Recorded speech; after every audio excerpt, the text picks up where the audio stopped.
Hey everyone, this is Jack. Today I'm going to teach you about Xianqi, or Chinese chess. Here the board is shown behind me, right here, and pieces go on the intersection points. Now let's start with the introduction of the pieces. We have a pawn. This is the pawn. The pawn can only go forward, it cannot go back. For example, like this, like that, and like that. You can see that there's no green dot right here in behind the piece, so we know it only goes forward. And an interesting rule in Xianqi is that there is such thing as a river called here, the empty space, where there's no grid lines. Now, once the pawn crosses the river, it can choose to move sideways as well as moving forwards. It can continue to move sideways, but it cannot go back. See, there's no green dot here. You can keep on choosing to go forward or sideways as many times as you want. That is the pawn.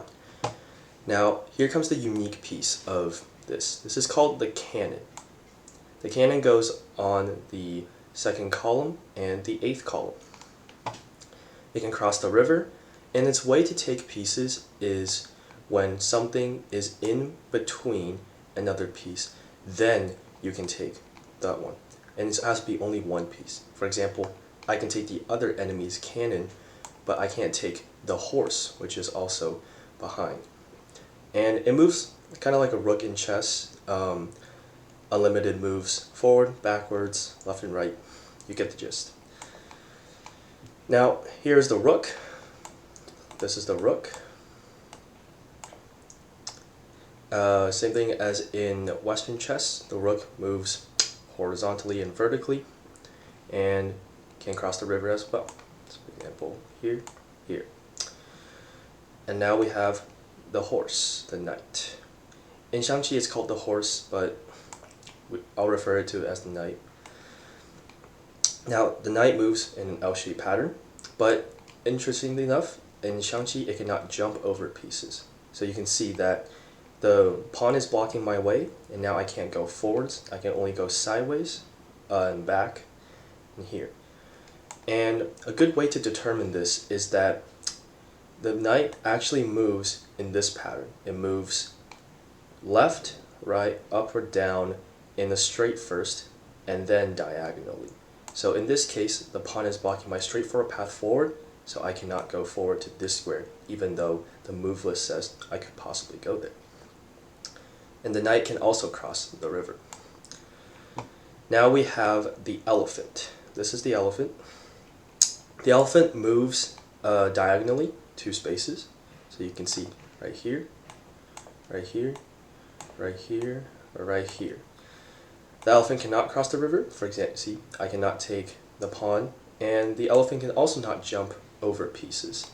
So in case, even if it were to cross the river, I cannot take the enemy's rook because my pawn is in the way of my elephant.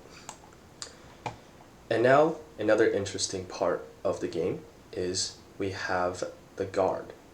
The guard can move 1 space diagonally.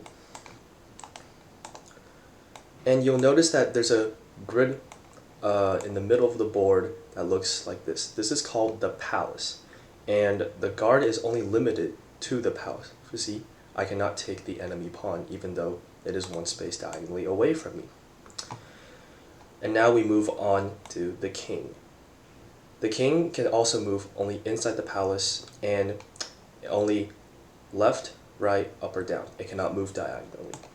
So for example here, you can see that the dots here show me that I cannot move to this square, or no, this intersection point. And another interesting rule is that the generals cannot face each other. So I'll show you. If I had the rook take and go back, now you can notice that my king cannot move back to that spot because now there's no pieces between the enemy king and our king. And this is a unique rule. This counts as a check. So the only way is now I can move up. And that is all the rules for the game.